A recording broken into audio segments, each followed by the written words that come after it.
안녕하세요. 모두의 동화입니다. 오늘은 한 농장에 살던 동물들이 인간을 내쫓고 자신들이 농장을 운영하면서 벌어지는 이야기를 그린 소설. 20세기 최고의 정치 우화라 불리며 현재까지도 많은 독자들에게 널리 읽히는 고전이죠. 오늘 여러분께 소개할 작품은 조지 오웰의 동물농장입니다. 동물들 사이에서 벌어지는 일을 다루지만 실제로는 인간 사회에서 나타나는 독재와 사회주의, 구체적으로는 러시아 혁명 이후 스탈린이 정권을 잡던 소련을 풍자하고 있습니다. 조지 오웰은 자칫 복잡하고 어려운 러시아 혁명을 어린이 독자들도 쉽게 이해할 수 있도록 의인화된 동물들을 주인공으로 그려내 그들의 행동을 통해 도덕적인 교훈을 이해하며 재미있게 읽을 수 있습니다.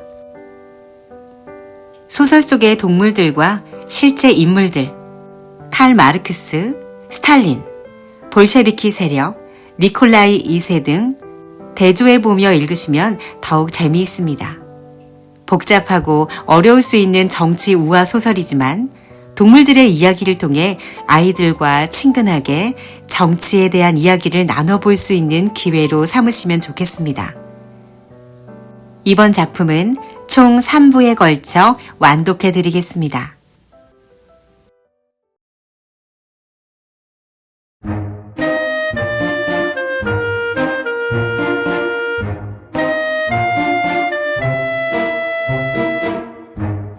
동물농장.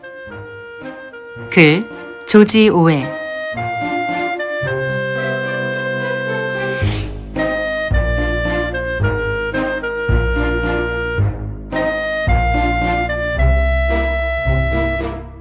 (1) 한밤중 회의. 메이너 농장의 존스 씨는 밤마다 닭장문을 잘 잠그지만 오늘은 술에 잔뜩 취한 나머지 문 잠그는 것을 그만 잊어버렸다. 그는 등불을 요란스럽게 흔들며 비틀비틀 마당을 가로질러 가서는 뒷문에다 장화를 휙 벗어던졌고 마지막으로 주방에 들어가 술통에서 맥주 한 잔을 따라 들이켜고 나서야 잠자리로 기어 올라갔다. 거기에는 이미 존스 부인이 코를 골며 자고 있었다. 침실에 불이 꺼지자마자 농장 건물 여기저기에서 퍼덕거리고 웅성대는 소리가 들려오기 시작했다. 그날 뼈대 있는 미들 화이트 품종인 늙은 수퇴지 메이저가 지난밤에 꾼 이상 야릇한 꿈 이야기를 해준다는 소식이 퍼졌던 것이다. 동물들은 존스 씨가 자러 간 다음 잠잠해지면 모두 큰 헛간에 모이기로 했다. 메이저 영감은 품평회 때의 이름은 윌링던 뷰티였지만 보통은 이렇게 불렸다. 농장에서 가장 존경받는 어른이기 때문에 동물들은 1시간쯤 잠을 덜 자더라도 기꺼이 그의 이야기를 듣고자 했다. 큰 헛간 구석에는 대들보에 등이 매달려 있었는데 바로 그 아래 놓인 높은 연단 위에 메이저 영감이 짚을 깔고 편안히 앉아 있었다.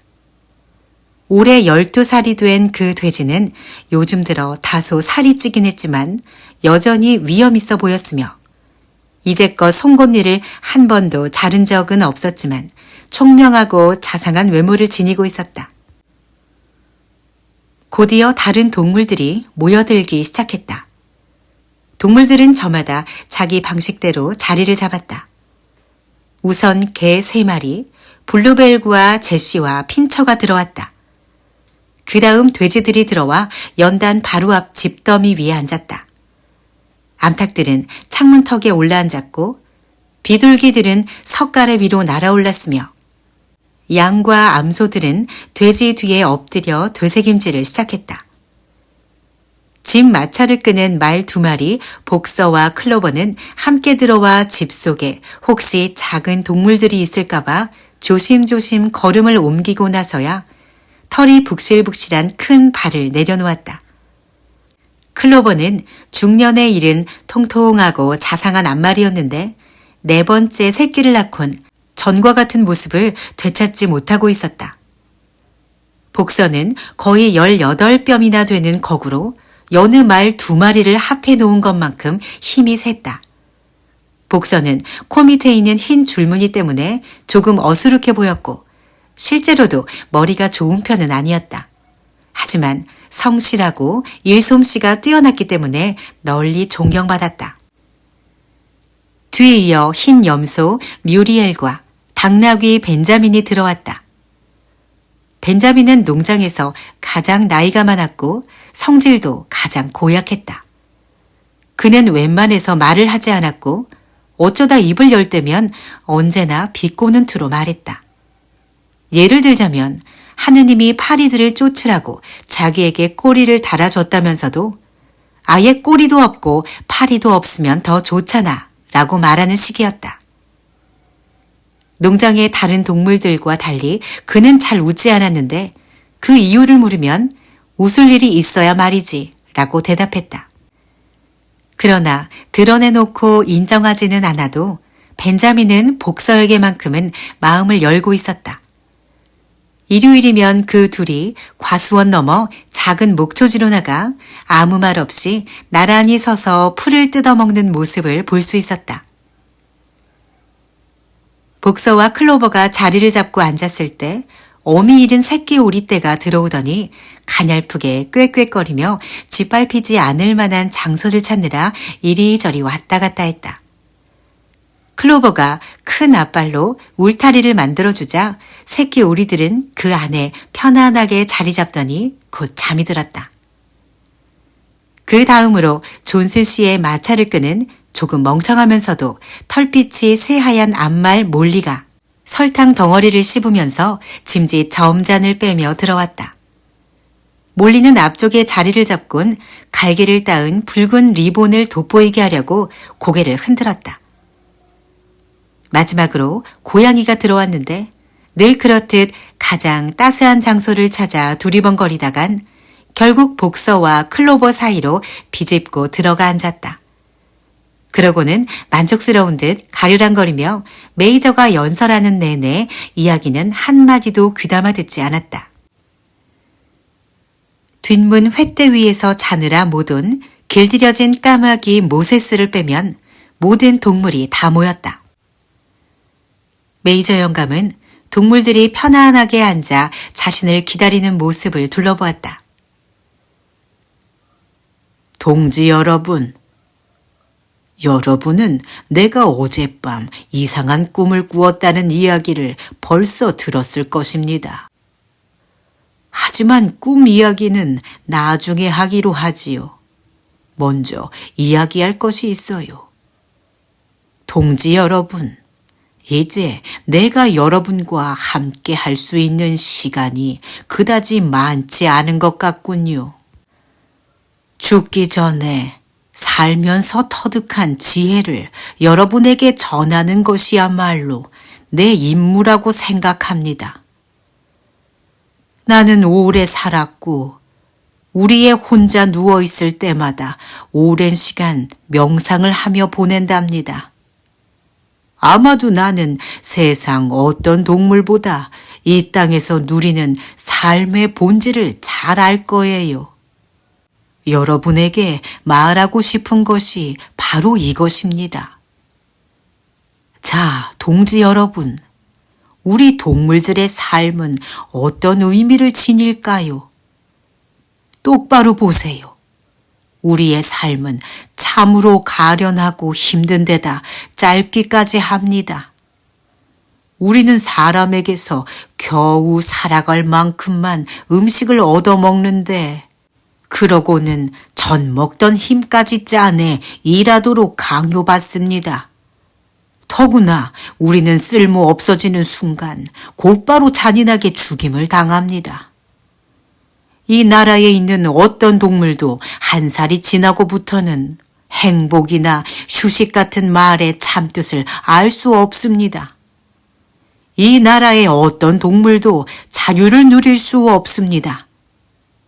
동물의 삶이란 비참한 노예 생활이나 다름없지요. 이것은 분명한 사실입니다. 하지만 이것이 본래 자연의 질서인가요? 우리의 땅이 너무 보잘것없어서 동물들이 풍요로운 삶을 누리지 못하는 걸까요? 아닙니다. 동지 여러분, 말도 안 됩니다. 이 나라의 땅은 기름진 데다 기후까지 온화해서 지금 이곳에 살고 있는 동지들보다 훨씬 더 많은 동물도 충분히 먹여 살릴 수 있습니다. 우리 농장만 하더라도 말 12마리와 암소 20마리, 양 수백 마리까지 먹여 살릴 수 있을 것입니다. 뿐만 아니라 지금은 상상할 수 없을 정도로 편안하고 품위 있게 살 수 있을 것입니다. 그런데 우리는 왜 비참한 상태에 계속 머물러 있는 걸까요? 우리가 생산한 대부분은 인간들에게 빼앗기고 있기 때문입니다. 동지 여러분, 바로 여기에 해답이 있습니다. 한마디로 요약하자면 인간입니다. 인간이야말로 우리의 유일한 적이지요. 인간을 이 농장에서 추방합시다. 그러면 우리가 굶주리며 힘들게 일해야 하는 근본 원인이 영원히 사라질 테니까요. 메이저 영감은 계속 말을 이었다. 인간은 일하지 않으면서 먹기만 하는 유일한 동물입니다.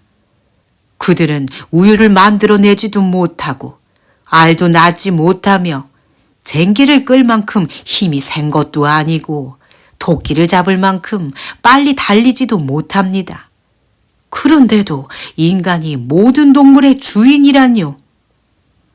그들은 동물을 마음껏 부려먹으면서 정작 그 동물에게는 굶어 죽지 않을 만큼만 먹을 것을 주고 나머지는 몽땅 자신들을 위해 저장해 둡니다. 우리의 힘으로 땅을 갈고 우리의 배설물로 땅을 기름지게 만들지요. 하지만 우리 중에는 자기의 맨 가죽 이상을 가진 잔 아무도 없어요. 앞에 있는 암소 여러분, 여러분이 지난해 짜낸 우유가 몇천 리터쯤 되는지 아십니까? 송아지를 튼튼하게 할 우유는 어디로 갔습니까? 우유는 마지막 한 방울까지 우리 적들의 목구멍으로 넘어가고 말았습니다. 암탉 여러분, 지난해 얼마나 많은 알을 낳았나요? 얼마나 많은 알이 병아리로 부화되었나요? 나머지 알들은 존스 씨네 가족이 시장에 내다 팔아버렸습니다.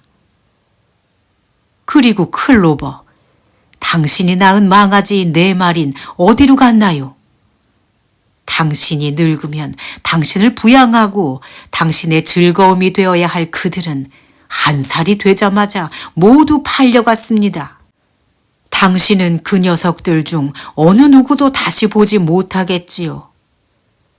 새끼를 4마리나 낳고 또 들판에서 힘들게 일한 대가가 무엇인가요? 보잘것없는 여물과 마구간 말고 당신들은 도대체 무엇을 받았나요? 게다가 우리가 누리고 있는 이 비참한 삶조차도 하늘이 주신 명을 다하도록 허락되지 않을 것입니다. 나 자신은 그다지 불만이 없습니다. 나는 그런대로 행복한 삶을 살았지요. 12년이나 살았고 자식들도 400마리가 넘으니까요. 바로 이것이 돼지가 누려야 할 자연스러운 삶이지요. 하지만 그 어떤 동물도 최후의 잔인한 칼날을 피할 수는 없을 겁니다. 내 앞에 앉아있는 너희 새끼 돼지들은 1년도 채 못 되어 도살장에서 비명을 지르게 될지도 모른단다. 우리 모두가 그런 공포를 맞게 될 거란 말입니다.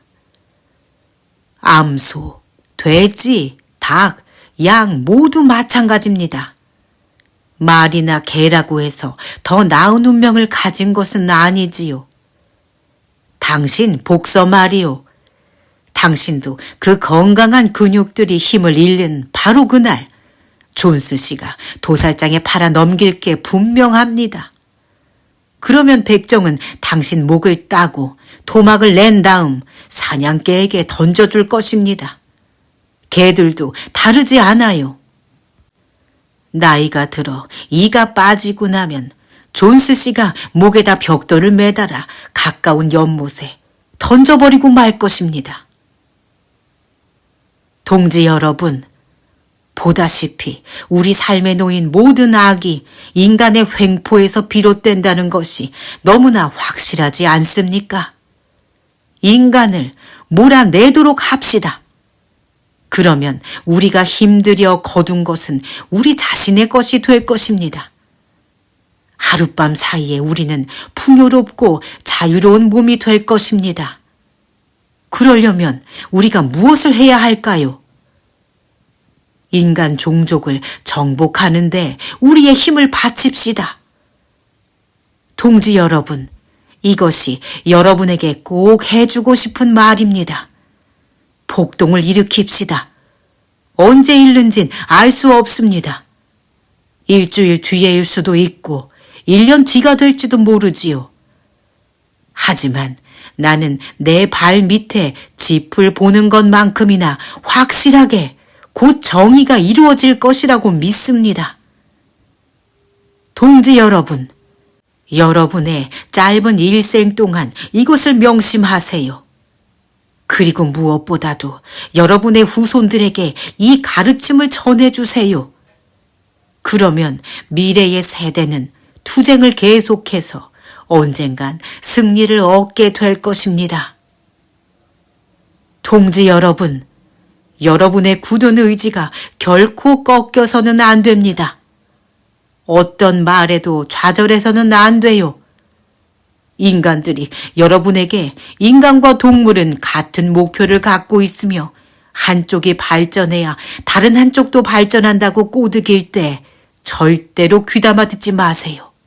그건 새빨간 거짓말입니다. 인간은 자기 자신 외에는 다른 어떤 동물을 위해서도 봉사하지 않으니까요. 자, 투쟁에 나가며 완벽한 단합, 완벽한 동지애가 우리 동물들에게 있도록 합시다. 모든 인간은 적입니다. 모든 동물은 동지입니다. 메이저 영감이 힘주어 말했다. 바로 이 순간 엄청난 소란이 일어났다. 메이저 영감이 말하는 동안 쥐구멍에서 기어나온 큰 쥐 4마리가 궁둥이를 바닥에 대고 앉아 허리를 꼿꼿이 세운 채 연설을 경청하고 있었는데 개들이 문득 이 쥐들을 본 것이다. 다행히도 쥐들은 쥐구멍으로 잽싸게 뛰어들어 목숨을 건질 수 있었다. 메이저 영감은 악발을 들어 조용히 시킨 다음 말을 이었다. 동지 여러분, 여기 우리가 해결해야 할 문제가 있습니다. 쥐나 토끼 같은 야생동물들은 우리의 동지인가요? 아니면 적인가요? 우리 표결에 붙여봅시다. 나는 이 문제를 회의에 넘기겠어요. 쥐들은 우리의 동지인가요? 곧장 투표가 실시되었고 상당한 표 차이로 쥐들도 동지라는 결론에 이르렀다. 단지 개 3마리와 고양이 1마리만 반대하고 나섰는데 고양이는 찬반 양쪽 모두에 투표한 것이 뒤늦게 밝혀졌다. 메이저 영감은 이야기를 계속했다. 나는 더 말할 것이 없습니다. 그저 거듭 말하는데 인간과 그들이 하는 일에 적개심을 가져야 한다는 것을 항상 기억하세요. 2발로 걷는 동물은 그것이 무엇이든 간에 적이란 사실을 잊지 말아야 합니다. 4다리로 다니거나 날개를 가진 동물만이 우리의 친구입니다. 그리고 인간에 맞서 싸울 때 우리가 그들을 따라해서는 안 된다는 것 또한 명심해야 합니다. 여러분이 인간을 정복하더라도 그들의 나쁜 짓을 배워서는 안 됩니다. 어떤 동물도 집에서 살거나 침대에서 자거나 옷을 입거나 술을 마시거나 담배를 피우거나 돈을 만지거나 장사를 해서는 안 됩니다. 인간이 가진 모든 습성은 악합니다. 그리고 무엇보다도 어떤 동물이든 동지를 억압해서는 안 된다는 것을 명심해야 합니다. 약하든 강하든 현명하든 단순하든 우리는 모두 형제입니다. 어떤 동물도 다른 동물을 죽여서는 안 됩니다. 모든 동물은 평등하니까요. 자, 이제 동지 여러분, 내가 어젯밤 꾸었던 꿈 이야기를 해드리지요.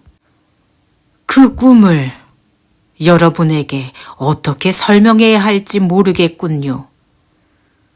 그것은 인간이 사라지고 난 뒤 이 땅에서 일어날 일에 대한 꿈이었답니다. 그 꿈은 내가 오랫동안 잊고 있던 것을 떠올리게 해주었어요. 내가 새끼 돼지였을 때 어머니와 다른 암돼지들은 옛날 노래를 부르곤 했지요. 다른 멜로디와 처음 3마디 정도만 알고 있었어요. 어릴 때는 나도 그 멜로디를 알고 있었어요. 하지만 그 뒤로 잊고 말았습니다. 그런데 지난밤 꿈속에서 그 멜로디가 떠올랐어요. 그 노래의 가사도 떠올랐지요. 오래전 동물들 사이에서 불리다 여러 세대를 거치는 동안 기억 속으로 사라졌던 노래인데 말입니다. 자, 동지 여러분, 내가 그 노래를 불러보겠소. 나는 이미 늙어서 목소리가 거칠다오. 그렇지만 내가 여러분에게 그 노래를 가르쳐 주면 여러분은 더 잘 부를 수 있을 겁니다. 노래의 제목은 영국의 동물들입니다. 메이저 영감은 목소리를 가다듬고 노래하기 시작했다. 그의 말대로 목소리는 거칠었지만 그는 노래를 꽤 잘했다. 그 노래는 클레멘타인과 라쿠카라차와 어딘가 비슷한 데가 있는 감동적인 노래였다. 가사는 이러했다. 영국의 동물들, 아일랜드의 동물들, 온 땅의 동물들이여. 황금빛 미래에 대한 내 흥겨운 소식에 귀 기울여 보시오. 조만간 그날이 올지니 폭군 인간이 파멸되리라. 영국의 풍요로운 들판을 오직 동물들만이 걷게 되리라. 우리 코에서 쇠 콧뚜레가, 등에서는 멍에가 사라지리라. 제갈과 박차는 영원히 녹슬이라. 잔인한 회초리는 더 이상 찰싹 소리를 내지 못하리. 상상할 수 있는 것보다 더 많은 풍요로움, 밀과 보리, 귀리와 건초, 토끼풀과 콩, 그리고 근대가 그날 우리 것이 되리니. 찬란함이 영국의 들판을 빛내리.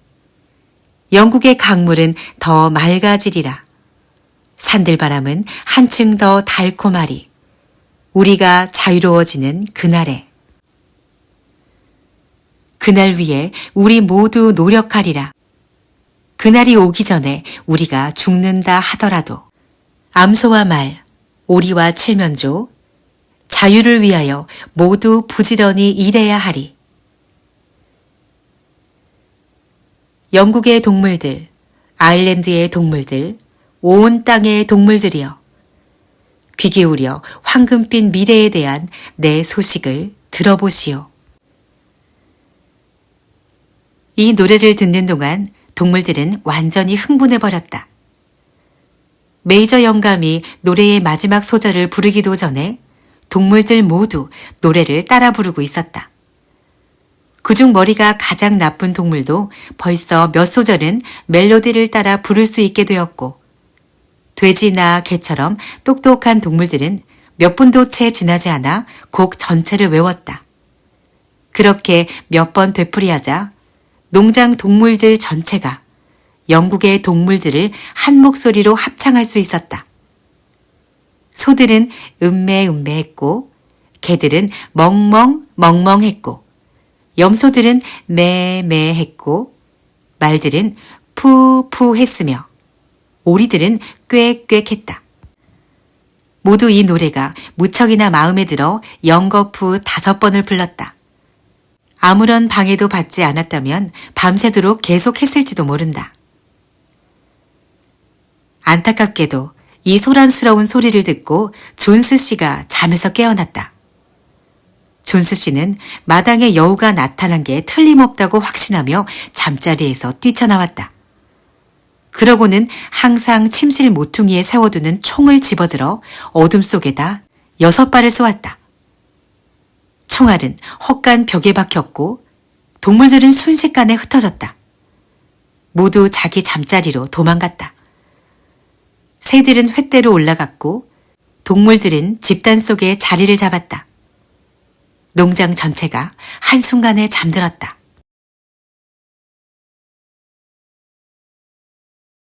이 동물농장의 7계명. 사흘 뒤 메이저 영감은 잠을 자다 평온하게 죽었다. 그는 과수원 기슭에 묻혔다. 이 일은 3월 초에 있었는데 그 뒤 3달 동안 상당히 비밀스러운 움직임이 있었다. 메이저 영감의 연설은 농장에 살고 있는 똑똑한 동물들에게 삶에 대한 새로운 비전을 심어주었다. 이들은 메이저 영감이 예언한 반란이 언제 일어날지 몰랐고 또 그들이 살아있는 동안 반란이 일어날 것이라고 생각하지 못했다. 하지만 반란을 준비해야 한다는 것만은 분명히 알고 있었다. 다른 동물들을 가르치고 조직을 갖추는 일은 자연스럽게 돼지들에게 주어졌다. 돼지들은 가장 지혜로운 동물로 인정받고 있었기 때문이다. 그 중에서도 가장 주목받는 돼지는 스노우볼과 나폴레옹이라는 어린 수태지였다. 존스 씨는 이 돼지들을 잘 길러서 내다 팔려고 했다. 나폴레옹은 이 농장에서 유일한 버크셔 수태지로 몸집이 크고 뷰루뚱한 표정을 짓고 있으며 말이 많진 않았지만 고집이 있었다. 스노우볼은 나폴레옹보다 훨씬 쾌활하고 말을 유창하게 잘했으며 창의적이었다. 하지만 나폴레옹만큼 의젓하지는 못했다. 농장에 있는 다른 수태지들은 모두 식용돼지였다. 이 식용돼지들 중에서 가장 이름난 돼지는 스퀼러라고 불리는 작고 통통한 돼지였는데 스퀼러는 유난히 둥구스름한 볼과 반짝이는 눈, 재빠른 몸놀림, 날카로운 목소리를 갖고 있었다. 스퀼러는 말을 똑똑하게 잘했고 어려운 문제에 부딪히면 이리저리 뛰어다니며 꼬리를 휘두르곤 했는데 그러면 꽤 설득력이 있어 보였다. 스퀼러라면 검은색을 흰색으로 바꾸어 놓을 수도 있을 것이라고 말하는 동물들이 있을 정도였다. 이 3마리 돼지들은 메이저 영감이 남긴 가르침을 완벽한 짜임새를 갖춘 사상으로 공들여 다듬은 뒤 여기에 동물주의라는 이름을 붙였다.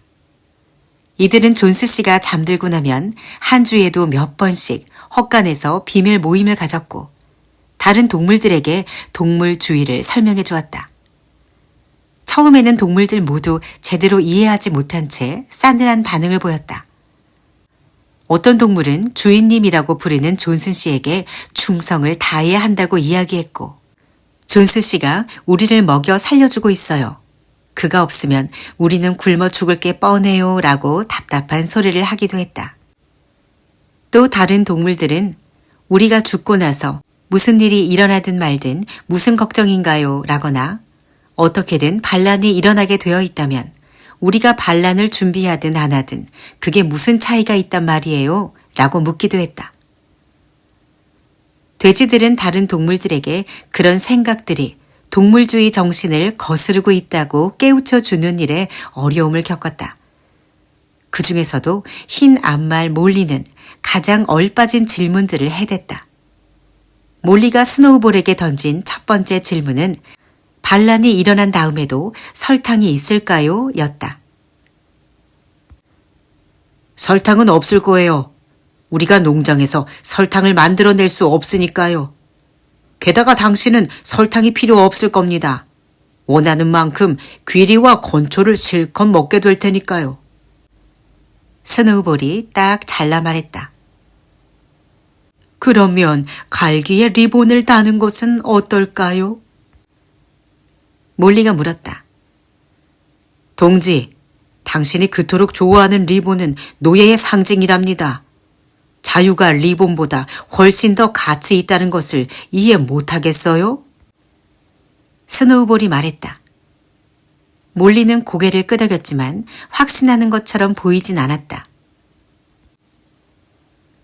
돼지들이 특히 힘들어한 일은 길들여진 갈까마귀 모세스가 퍼뜨린 거짓말들에 반박하는 것이었다. 존스 씨에게 특별한 애완동물인 모세스는 첩자이자 밀고자였고 말도 잘했다. 그는 모든 동물이 죽고 나면 슈가 캔디 산이라고 불리는 신비스러운 곳에 가게 된다고 떠들어댔다. 모세스는 그것이 하늘 위쪽 어딘가 구름보다 조금 더 높은 곳이라고 말했다. 슈가 캔디 산에서는 일주일 중 7일이 일요일이고 1년 내내 토끼풀이 한창인데다 울타리마다 설탕 덩어리와 아마인 찌꺼기가 자란다고 했다. 대부분의 동물은 모세스가 수다만 떨고 일하는 꼴을 본 적이 없다고 싫어했지만 몇몇 동물은 슈가 캔디 산을 믿었다. 돼지들은 그런 곳이 없다고 동물들을 설득하느라 진이 다 빠지도록 토론을 하고 또 했다. 마차를 끄는 두 마리 말, 복서와 클로버는 돼지들의 가장 충성스런 제자였다. 이들은 자기 스스로 무언가를 생각하는 일에는 서툴렀지만 일단 돼지들을 스승으로 받아들이자 가르침을 받은 대로 다 이해했고 간단한 토론을 해서 다른 동물들에게도 그 가르침을 전했다. 그들은 헛간에서 열리는 비밀 모임에 반드시 참석했고 영국의 동물들 노래를 소리 높여 불렀다. 비밀 모임은 항상 이 노래를 부르는 것으로 끝을 맺곤 했다. 반란은 무척 빨리 어느 누가 예상했던 것보다 훨씬 수월하게 진행되었다.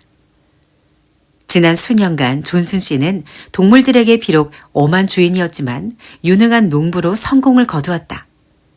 그러나 최근 들어 불행한 날들을 맞고 있었다. 그는 법정 소송에서 져서 많은 돈을 잃고 무척 낙심했으며 스스로 감당할 수 없을 만큼 술을 퍼마셨다. 주방 의자에 한 번 앉으면 몇 날 며칠이고 축 늘어진 채 신문을 읽거나 술을 마셨으며 이따금 맥주에 흠뻑 적신 빵 껍질을 모세스에게 먹이곤 했다. 일꾼들은 워낙 게으르고 불성실했기 때문에 마당은 곧 잡초로 뒤덮였다. 그는 지붕을 새로 이어야 했는데 그러지 않았고 울타리도 손질하지 않았으며 동물들은 먹이를 제대로 먹지 못했다. 6월이 오고 건초로 만들 꼴을 벨 때가 되었다.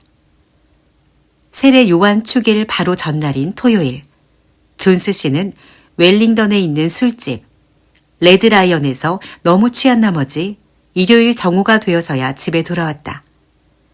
일꾼들은 아침 일찍 암소 젖을 짜고 나선 동물들에게 먹이 주는 일을 건너뛴 채 토끼 사냥을 가버렸다. 집에 돌아온 존스 씨는 거실 소파에 앉아 잡지 3개의 뉴스로 얼굴을 덮고 잠들어 버렸다. 동물들은 저녁 때가 되도록 아무것도 먹지 못했다. 더 이상 견딜 수가 없었다. 소 한 마리가 곡간문을 뿔로 들이받았고 뒤따라 들어간 동물들은 큰 상자에 담긴 먹이를 아귀아귀 먹기 시작했다. 그때 존스 씨가 깨어났다. 존스 씨는 곧바로 일꾼 4명과 함께 곡간에 들이닥쳐 인정사정 볼 것 없이 채찍을 휘둘렀다. 굶주린 동물들은 도저히 참을 수가 없었다. 미리 계획된 것도 아닌데 동물들은 자신들을 괴롭히는 인간들을 향해 한꺼번에 덤벼들었다. 존스 씨와 일꾼들은 느닷없이 여기저기에 뿔에 받치고 발길질을 당했다. 그들의 힘으로는 그 난장판을 통제할 수 없었다. 그때까지 동물들이 이렇게 난동을 부린 적은 한 번도 없었다. 채찍으로 때리며 마음껏 부려먹던 동물들이 갑자기 반란을 일으키자 존스 씨와 일꾼들은 혼이 쏙 빠질 지경이었다. 이들은 뭘 어떻게 해보려고 하는 대신 허둥지둥 도망치기 시작했다. 그리고 1분쯤 뒤에는 동물들에게 쫓겨 큰 길로 이어진 마차길 쪽으로 도망쳐 내려갔다. 침실 창문으로 이 광경을 내다보던 존스 부인은 서둘러 소지품 몇 개를 손가방에 챙겨놓고서 새끼를 통해 농장을 빠져나갔다. 모세스도 횃대에서 훌쩍 뛰어내리더니 큰 소리로 깍깍 울며 존스 부인을 쫓아갔다. 존스와 일꾼들을 거리로 내쫓은 동물들은 5개의 빗장이 있는 문을 꼭 닫아 걸었다. 이렇게 해서 일이 어떻게 된 건지 알아차리기도 전에 반란은 성공적으로 끝이 났다. 존스 씨는 쫓겨났고 메이너 농장은 동물들 차지가 되었다. 얼마 동안 동물들은 자신들에게 주어진 행운을 좀처럼 믿을 수 없었다. 그들이 맨 처음 한 일은 농장 어디에도 인간이 있지 않다는 것을 확인이라도 하듯 농장 구석구석을 들추고 다닌 것이었다. 그러고 나서 그들은 농장에 존스 씨가 남긴 혐오스러운 통치의 흔적을 지우기 시작했다. 마구간 한쪽 광은 부서진 채로 열려 있었다. 그들은 제갈, 콧뚜레, 사슬, 존스 씨가 돼지나 양을 거세할 때 쓰던 잔인한 칼들을 모아 우물에 빠뜨려 버렸다. 고삐, 굴레, 눈가리개, 굴욕적인 여물 망태기는 마당에서 타고 있는 쓰레기 더미 속으로 던졌다.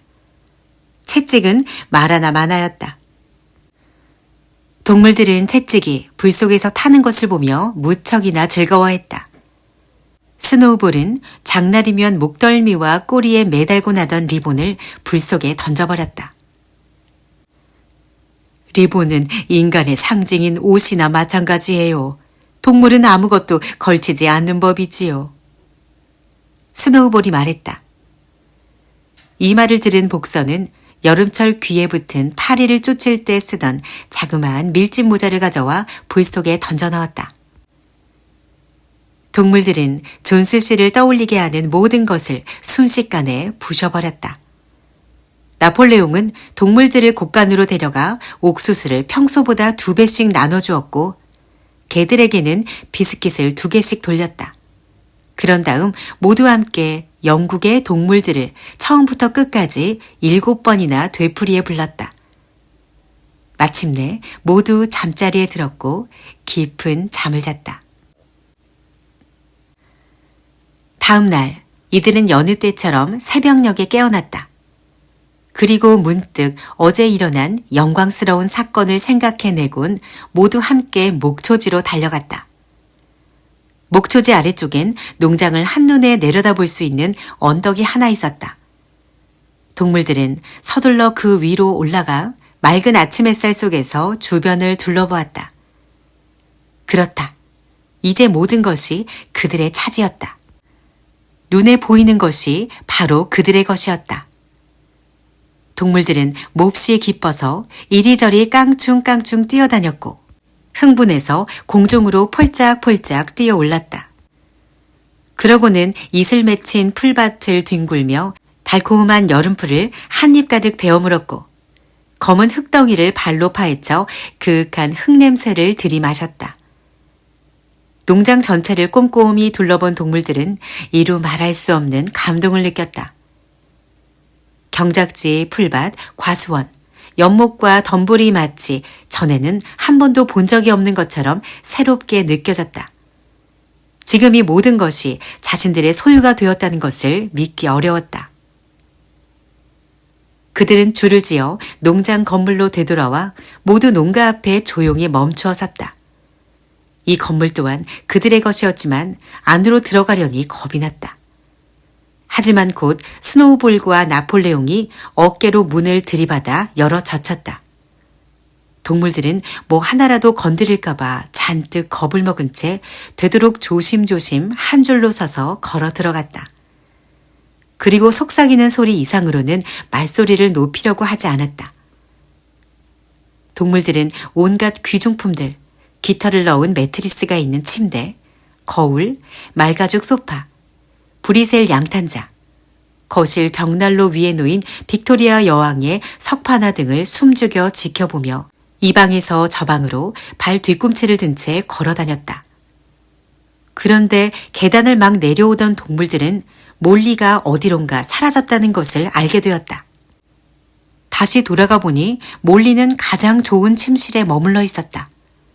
몰리는 존스 부인의 옷장에서 파란 리본을 꺼내 자신의 어깨에 대보며 멍하니 거울에 비친 자기 모습에 홀려 있었다.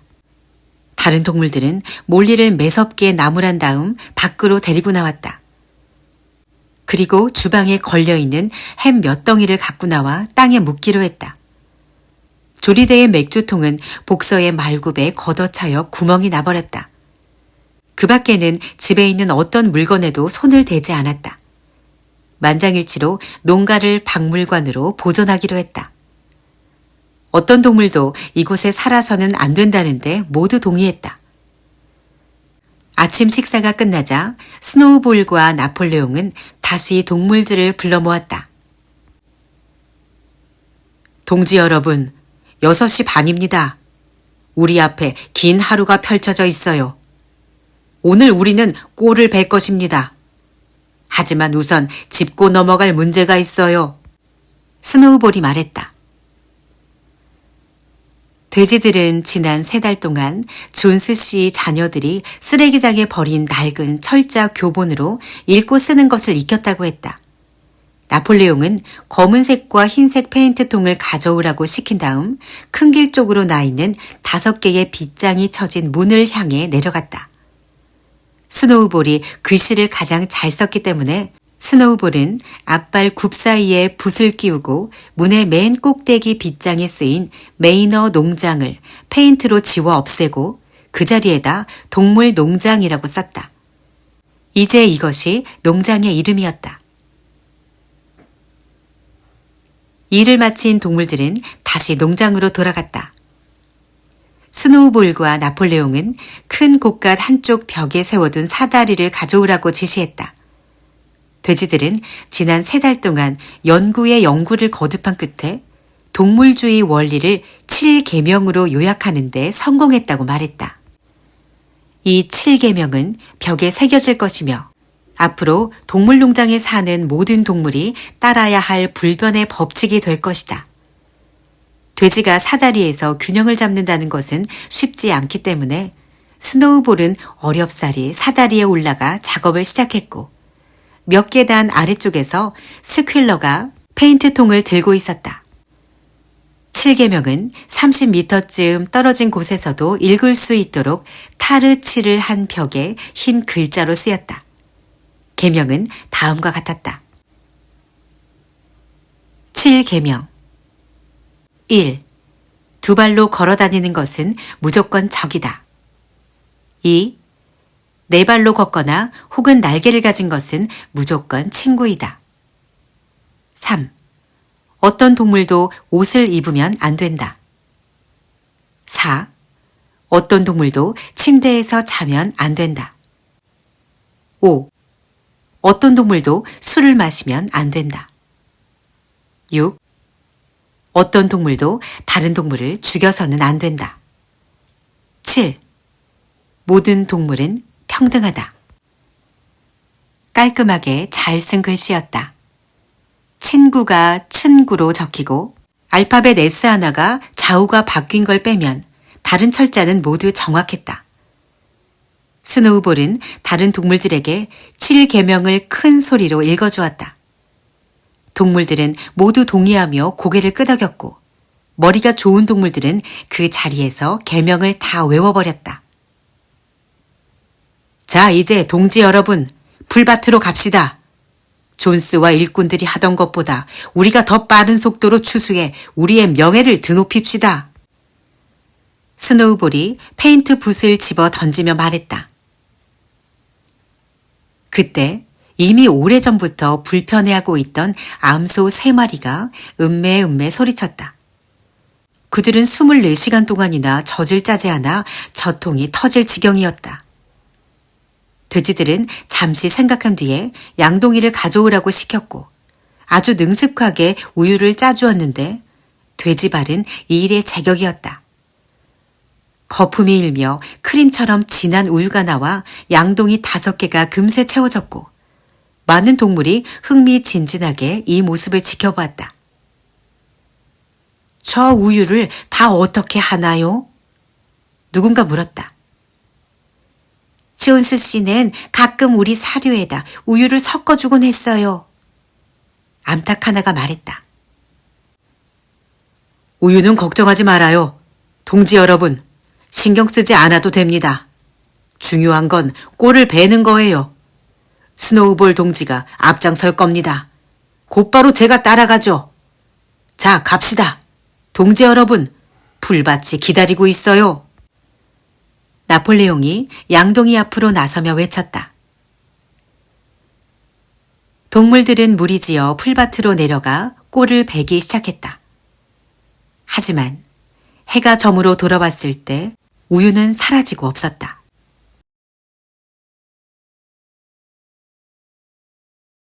(3) 네 다리는 선하고 2 다리는 악하다. 꼴을 베려고 동물들이 얼마나 수고하고 땀을 흘렸는가. 동물들의 노력은 빛을 발했다. 이들이 예상했던 것보다 훨씬 더 성공적인 수확이었다. 일이 힘들 때도 많았다. 인간이 사용하는 도구는 인간이 쓸 수 있도록 만들어진 것이지 동물들을 위한 것이 아니었다. 인간의 도구는 2 다리로 서서 사용해야 했으므로 어떤 동물도 쉽게 사용할 수 없다는 게 가장 큰 문제였다. 그러나 돼지들은 무척 똑똑했기 때문에 어려움을 겪을 때마다 좋은 수를 생각해냈다. 또 들판 구석구석을 알고 있는 말들은 존스와 일꾼들보다 꼴을 베고 갈퀴로 긁어 모으는 일을 더 잘 이해하고 있었다. 돼지들은 일하는 대신 다른 동물들을 지도하고 감독했다. 그들은 아는 것이 많았으므로 지도력을 발휘하는 것이 당연하게 여겨졌다. 복서와 클로버는 꼴 베는 기계와 갈퀴를 걸머쥐고 때때로 뒤에서 이랴 동지 라거나 워이 동지 라고 외치는 돼지들과 함께 들판을 끊임없이 쿵쿵거리며 걸어다녔다. 도움이 안 될 것 같은 동물까지도 꼴을 베고 모으는 일에 뛰어들었다. 오리와 암탉들도 온종일 땡볕에 이리저리 왔다 갔다 하며 부리로 풀 다발을 물어 날랐다. 마침내 이들은 존스와 일꾼들이 하던 것보다 이틀이나 빨리 수확을 끝낼 수 있었다. 게다가 농장이 생긴 이래 가장 많은 양이었다. 낭비라고는 전혀 없었다. 암탉과 오리들은 눈썰미가 있어서 마지막 풀 줄기 하나까지 거두었다. 그리고 어느 동물도 단 한 입의 풀도 훔치지 않았다. 여름 내 농장일은 순조롭게 이루어졌다. 동물들은 그런 일이 가능하리라고 전혀 생각하지 못했기 때문에 더 큰 행복을 느꼈다. 인색한 주인에게 겨우 얻은 것이 아니라 자신들의 힘으로 생산해낸 것은 그 자체만으로도 큰 즐거움이 되었다. 아무짝에도 쓸모없고 기생충 같은 인간들이 사라지자 모든 동물들이 먹을 수 있는 식량이 더 생겼다. 또 동물들에게 그다지 익숙한 생활은 아니었지만 확실히 더 많은 여유가 생겼다. 그러나 동물들은 곧 여러 가지 어려움에 맞닥뜨렸다. 예를 들면 그의 심은 옥수수를 수확할 때가 되자 그들은 옛날 방식대로 밟아서 털어내야 했다. 농장에는 탈곡기가 없어 동물들이 입으로 바람을 불어 껍질을 날리는 수밖에 없었다. 그러나 현명한 돼지들과 튼튼한 근육을 가진 복서 덕분에 이 모든 어려움도 잘 넘길 수 있었다. 모든 동물이 복서를 우러러 보았다. 그는 존스가 있었을 때도 부지런한 일꾼이었지만 이제는 3마리의 말을 합쳐놓은 것만큼 힘이 센 듯 보였다. 그의 건강한 어깨에 농장일 전부가 달려있는 것처럼 보일 정도였다. 복서는 아침부터 저녁까지 가장 힘든 일이 있는 곳에서 밀고 당기며 일했다. 그는 어느 소탁에게 다른 동물들보다 30분 먼저 깨워달라고 부탁한 다음 그날 일과를 시작하기도 전에 필요하다고 생각되는 일이면 뭐든지 먼저 나가서 해치우곤 했다.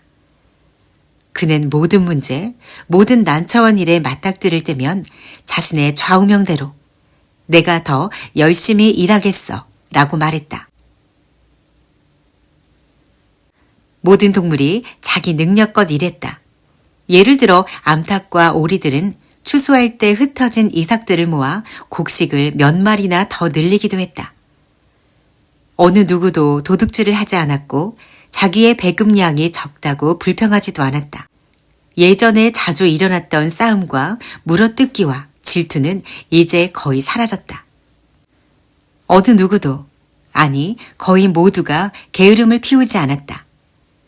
다만 몰리가 아침 일찍 일어나는 것을 힘들어했고 이따금 말굽에 돌멩이가 끼었다는 이유로 일찌감치 일을 그만두곤 했다. 고양이의 행동도 조금 수상했다. 할 일이 생기면 슬그머니 사라져버리기 일쑤였는데 그러고는 몇 시간 뒤에 식사 시간이 되거나 일이 다 끝난 저녁이 되면 마치 아무 일도 없었다는 듯 나타나곤 했다.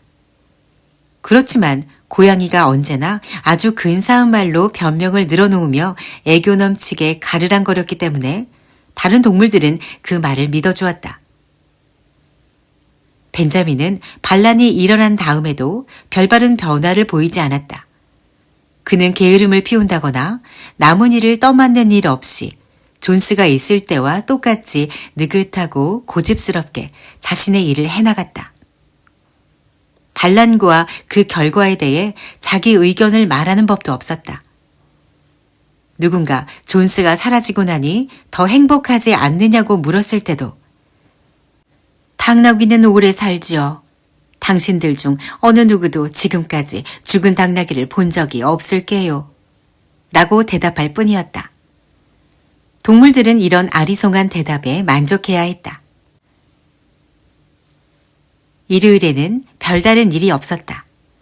아침은 다른 요일보다 1시간 늦게 먹었는데 식사가 끝나면 반드시 치르는 의식이 있었다.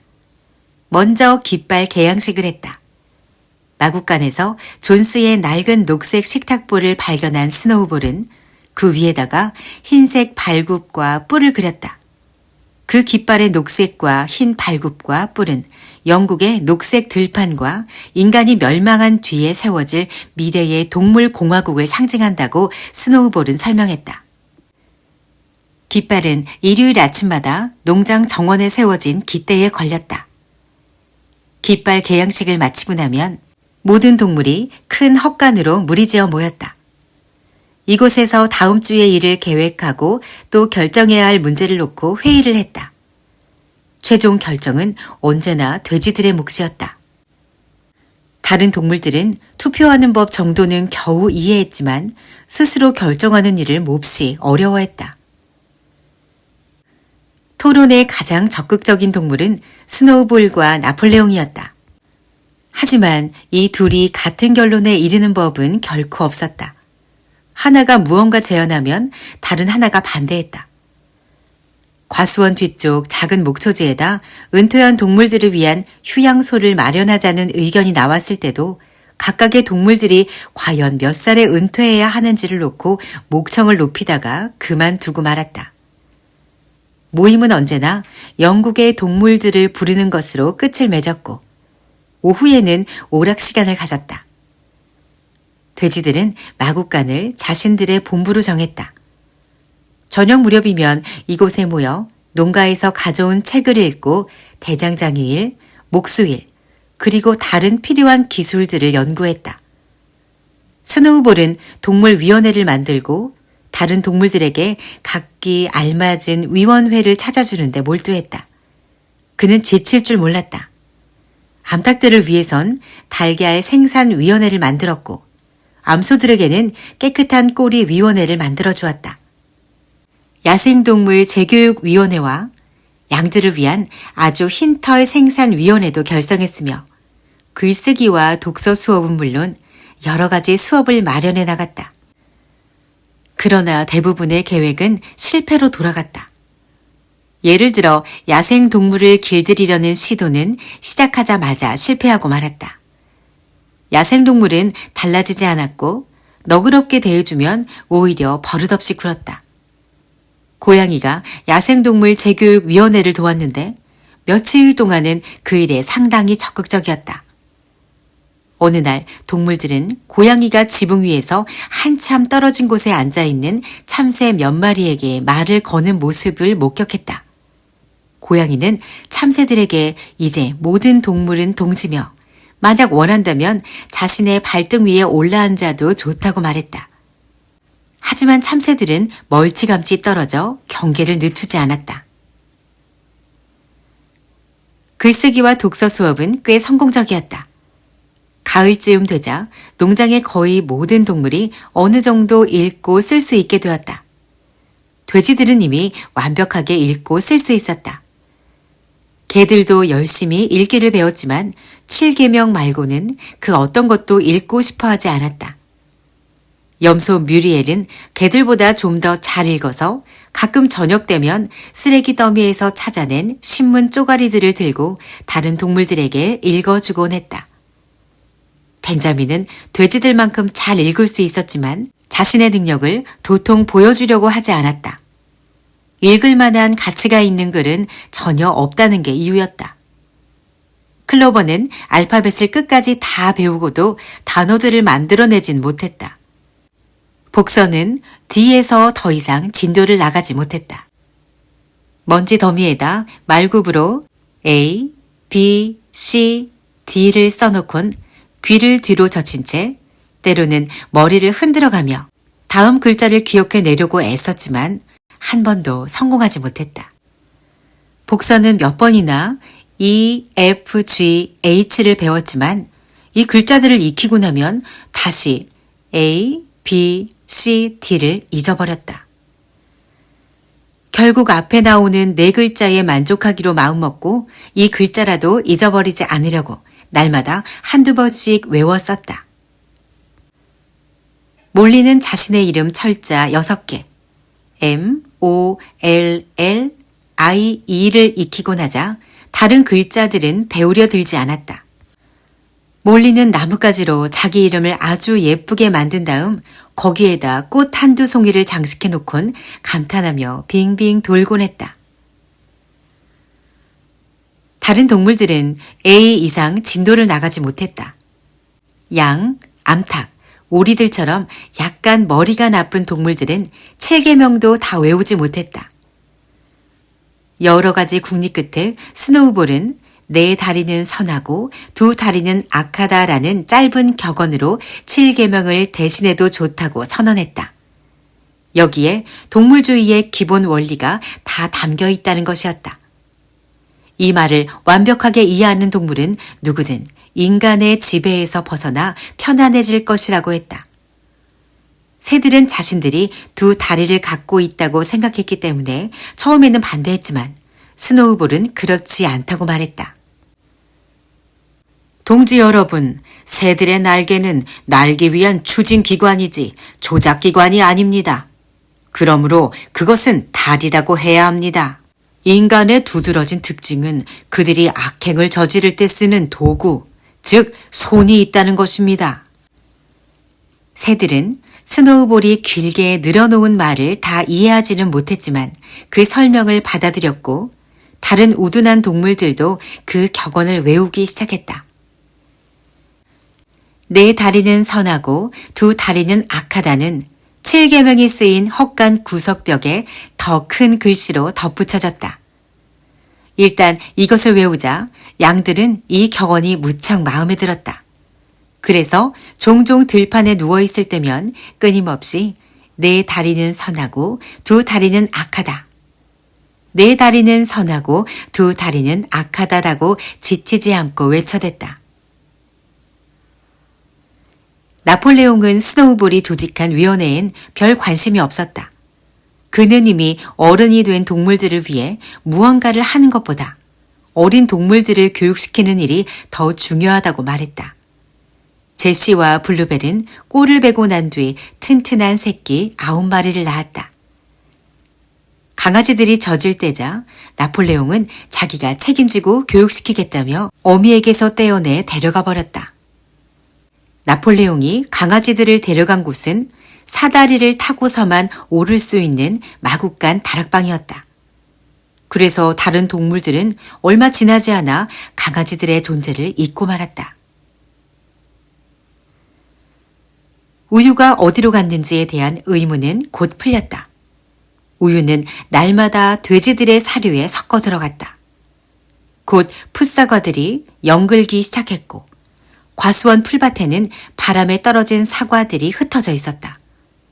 동물들은 당연히 사과를 똑같이 나누어 먹을 것이라고 기대했다.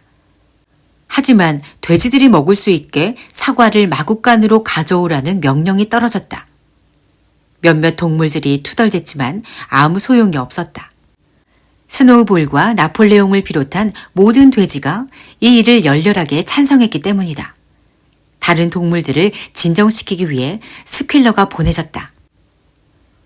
동지 여러분, 여러분은 우리 돼지들이 이기심과 특권의식 때문에 이런다고 생각하십니까? 사실 우리 중 많은 돼지가 우유와 사과를 좋아하지 않습니다. 저 자신도 먹기 싫고요. 우리가 이것을 먹는 유일한 목적은 단 하나. 우리가 건강을 지켜야 하기 때문입니다. 우유와 사과에는 돼지의 건강에 반드시 필요한 영양분이 들어있습니다. 이것은 과학으로도 증명되었지요. 동지 여러분, 우리 돼지들은 두뇌 일꾼들입니다. 이 농장 전체의 운영과 조직은 우리의 머리에 달려 있습니다. 우리는 밤낮으로 여러분의 복지를 위해 일하고 있습니다. 우리가 우유를 마시고 사과를 먹는 것은 여러분을 위해서입니다. 우리 돼지들이 의무를 수행하지 못하면 어떤 일이 벌어질지 아십니까? 존스가 돌아오게 될 겁니다. 맞아요, 존스가 돌아오게 됩니다. 확실합니다, 동지 여러분. 스퀼러는 이쪽 저쪽으로 펄쩍펄쩍 뛰고 꼬리를 흔들어가며 애원하듯 외쳤다. 여러분 가운데 존스가 다시 돌아오는 것을 바라는 이는 아무도 없겠지요? 어떤 동물도 존스가 다시 돌아오기를 원하지 않는다는 것만은 그 어떤 사실보다도 분명했다. 그래서 이야기가 그런 식으로 흘러가자 동물들은 더 이상 할 말이 없었다. 돼지들을 아주 건강한 상태로 유지시키는 것이 얼마나 중요한지 너무나도 분명해졌다. 결국 우유와 바람에 떨어진 사과는 그리고 다 익은 다음에 수확할 사과까지 돼지들을 위해 저장해 두기로 의견을 모았다. 4. 외양간 전투. 늦여름이 되었을 때쯤 동물 농장에 대한 소식이 나라의 절반 가까이 퍼져나갔다. 스노우볼과 나폴레옹은 날마다 비둘기들을 날려보냈는데 비둘기들은 이웃 농장에 사는 동물들과 잘 어울리며 반란 이야기를 전해주고 영국의 동물들 노래를 가르치는 임무를 지니고 있었다. 존스는 윌링던의 술집 레드라이언에 앉아 대부분의 시간을 보냈는데 자신의 이야기에 귀 기울여주는 사람이 있을 때면 처참했던 사건, 즉 불량배나 다름없는 동물들 때문에 자기 땅에서 쫓겨난 일을 하소연했다. 다른 농장주들은 동정하긴 했지만 처음에는 존스를 도우려 하지 않았다.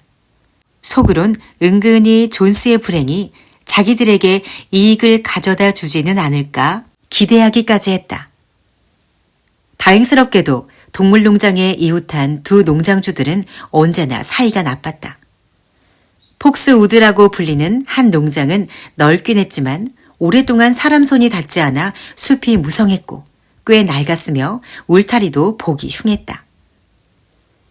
이 농장의 주인인 필킹턴은 계절에 따라 낚시와 사냥을 하는데 더 많은 시간을 보내는 낙천적인 농부였다.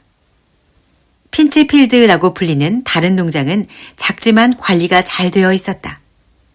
주인은 뻣뻣한 태도에 머리를 잘 굴리는 프레더릭이었는데 그는 항상 소송에 걸려 있고 옳지 못한 거래를 하는 것으로 이름나 있었다.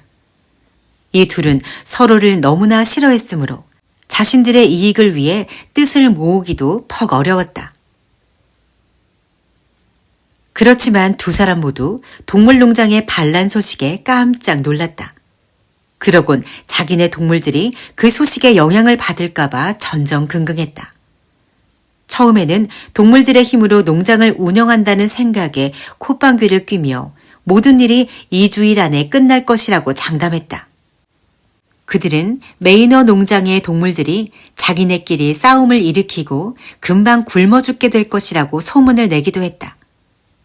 하지만 아무리 기다려봐도 동물들이 굶어 죽지 않자 프레더릭과 필킹턴은 태도를 바꿔 지금 동물농장에서 얼마나 끔찍하고 사악한 일이 벌어지고 있는지 지어내기 시작했다. 그들은 그곳의 동물들이 서로 잡아먹고 빨갛게 달군 말편자로 서로를 고문하며 암놈을 서로 공유한다고 떠들어댔다. 프레더릭과 필킹턴은 이 모든 일이 자연의 법칙을 어겼기 때문이라고 말했다. 하지만 이런 소문들을 모두 믿는 것은 아니었다. 인간을 쫓아내고 동물끼리 꾸려나가고 있는 농장에 대한 놀라운 소문은 애매모호하게 왜곡된 채 계속해서 떠돌았다. 그해 내내 반란의 물결이 농가들을 휩쓸었다. 늘 유순하던 황소들이 갑자기 사나워지고 양들은 울타리를 부수고 토끼풀을 먹어치웠으며 암소는 양동이를 걷어차고 사냥용 말들은 울타리를 넘으려 하지 않고 말들은 등에 태운 인간들을 내동댕이 쳐버렸다. 영국의 동물들의 가사와 멜로디 또한 널리 알려졌다. 이 노래는 놀라운 속도로 퍼져나갔다. 사람들은 이 노래를 듣고 비웃었지만 끓어오르는 분노를 억누를 수 없었다. 그들은 동물들이 어떻게 그런 엉터리를 노래라고 부르는지 이해할 수 없다고 말했다. 그 노래를 부르다 적발된 동물들은 그 자리에서 회초리를 맞아야 했다. 그래도 그 노래가 퍼지는 것은 막을 수 없었다. 티티새들은 울타리에서 그 노래를 제잘거리며 불렀고 비둘기들은 느릅나무에서 구구구 읊조렸다. 대장장이의 뚝딱거리는 소리와 교회 종소리에도 노래가 스며들었다. 사람들은 이 노랫말 속에 자신들의 운명이 예언되었다고 느끼며 벌벌 떨었다. 10월 초가 되자 옥수수를 거둬들였고 그중 일부는 벌써 타자까지 끝냈다. 비둘기들이 하늘을 날아와선 잔뜩 흥분한 채 동물농장 마당에 내려앉았다. 존스와 일꾼들이 폭스우드와 핀치필드에서 온 6명의 인간과 함께 5개의 빗장이 쳐진 문으로 들어와 마차길을 따라 농장으로 올라오고 있었던 것이다. 존스는 손에 총을 들고 힘차게 앞장섰으며 나머지 사람들은 손에 몽둥이를 들고 있었다. 농장을 다시 되찾으려고 온 것이 분명했다. 농장에서는 이 순간을 오랫동안 기다렸던 터라 만반의 준비가 되어 있었다. 농장에서 찾아낸 줄리어스 시저의 오래된 전기를 공부한 스노우볼이 방어 작전을 맡고 있었다. 그는 재빨리 명령을 내렸고 동물들은 서둘러 각자 위치에 자리를 잡았다. 사람들이 농장 건물에 다가가자 스노우볼의 첫 번째 공격이 시작되었다. 35마리에 이르는 비둘기들이 사람들 머리 위로 휙휙 날아다니며 공중에서 찍 하고 똥을 싸댔다. 사람들이 우왕좌왕하는 동안 울타리 뒤에 숨어있던 거위들이 잽싸게 뛰쳐나와 사람들의 종아리를 사정없이 쪼아댔다. 사람들은 거위들을 손쉽게 쫓아버렸다. 그러나 이것은 정신을 약간 빼놓을 정도의 가벼운 전초전에 불과했다. 스노우볼은 두 번째 공격을 감행했다. 스노우볼은 선두로 뮤리엘과 벤자민과 모든 양이 돌격해 이쪽 저쪽에서 사람들을 찌르고 들이받기 시작했다. 벤자민은 뒤돌아서 작은 발굽으로 사람들을 후려 갈겼다. 그러나 몽둥이와 징박힌 장화를 신은 인간들은 역시 만만한 상대가 아니었다. 스노우볼이 소리 높여 퇴각 신호를 보내자 동물들은 마당으로 도망쳤다. 인간들은 승리의 환호성을 올렸다. 자기들 생각대로 동물들이 도망치자 무질서하게 적들을 뒤쫓기 시작했다. 이것이 바로 스노우볼의 작전이었다. 인간들이 마당에 들어서자마자 외양간에 숨어있던 말 3마리와 소 3마리와 나머지 돼지들이 한꺼번에 뛰쳐나와 인간들 뒤쪽을 막아섰다. 그리고 스노우볼이 공격 신호를 내리자 곧장 존스에게 달려들었다. 존스는 스노우볼이 달려들자 총을 쏘았다. 총알은 양 한 마리를 쓰러뜨린 뒤 스노우볼의 등을 스쳤다. 그러나 스노우볼은 조금 더 머뭇거리지 않고 존스의 다리에다 100kg이나 되는 자신의 몸뚱이를 내던졌다. 존스는 똥더미에 내동댕이 쳐졌고 총도 놓치고 말았다. 그렇지만 무엇보다도 무서운 광경은 복서가 한 마리의 종마처럼 뒷발로 섰을 때 보인 쇠징이 박힌 커다란 말굽이었다. 복서의 첫 번째 일격은 폭스우드에서 온 마부의 머리통을 후려 갈겨 그를 진흙탕 속에 빠뜨렸다. 그 모습을 본 몇몇은 몽둥이를 내던지고 도망치기 시작했다. 그들은 공포에 질려 있었다. 모든 동물이 마당으로 나와 인간을 쫓았다. 인간들은 찔려 피가 나고 발길질을 당하고 물리고 짓밟혔다. 동물들은 각자의 나름의 방식으로 인간들에게 복수했다. 고양이는 느닷없이 지붕에서 소 모리꾼의 어깨로 뛰어내린 다음 발톱을 그의 목에 내리꽂았다. 소 모리꾼은 크게 울부짖었다. 앞이 탁 트이자 사람들은 이때다 싶어 마당을 나와 큰 길로 도망쳤다. 여기에서 다시 종아리를 쪼아대는 거위떼를 만났고 인간들은 공격에 나선 지 5분도 되지 않아 불명예스러운 후퇴를 해야만 했다. 한 명을 제외하고 모두 달아나 버렸다. 마당 뒤쪽에서 복서가 진흙탕에 얼굴을 쳐박고 있는 마부를 발로 건드려 뒤집어 보려고 했다. 젊은 마부는 꿈쩍도 하지 않았다. 죽어버렸군. 그럴 생각은 아니었는데 굽에 징 박은 것을 깜빡했지 뭐야. 내가 일부러 그런 게 아니라고 누가 믿어줄까? 복서가 서글퍼하며 말했다. 동지, 감상은 금물이요. 전쟁은 전쟁이니까. 선량한 사람은 오직 죽은 자뿐이랍니다. 상처로 난 피를 뚝뚝 흘리며 스노우볼이 소리쳤다. 나는 생명을 죽이고 싶지 않아요. 아무리 인간의 목숨이라고 해도 말이에요. 중얼거리는 복서의 눈에는 눈물이 가득했다. 몰리는 어디 있지? 누군가 외쳤다. 몰리는 행방불명이었다. 동물들은 잠시 충격에 빠졌다. 사람들이 몰리를 다치게 했거나 아니면 데려가 버렸을지도 모를 일이었다. 하지만 몰리는 마구간 여물통 건초 더미에 머리를 파묻고 숨어 있다가 발견되었다. 총소리가 나자마자 도망쳤던 것이다. 동물들이 몰리를 찾으러 갔다가 돌아왔을 때 쓰러져 있던 마부는 그새 정신을 차리고 도망쳐버린 뒤였다. 동물들은 흥분한 채로 한자리에 모여 제각기 목청껏 소리 높여 전쟁에서 자신들이 얼마나 용감했는지 이야기했다. 그 자리에서 바로 승리를 축하하기 위한 식이 거행되었다. 깃발이 개양되고 영국의 동물들이 여러 차례 불려졌다. 죽은 양을 위해 엄숙한 장례식도 치렀고 무덤 위에는 산사나무를 심었다. 무덤가에서 스노우볼은 동물 농장을 위해서라면 누구나 죽을 각오가 되어 있어야 한다는 점을 강조하는 짧은 연설을 했다. 동물들은 만장일치로 1급 동물 영웅을 만들기로 결정하곤 바로 그 자리에서 스노우볼과 복서에게 훈장을 수여했다.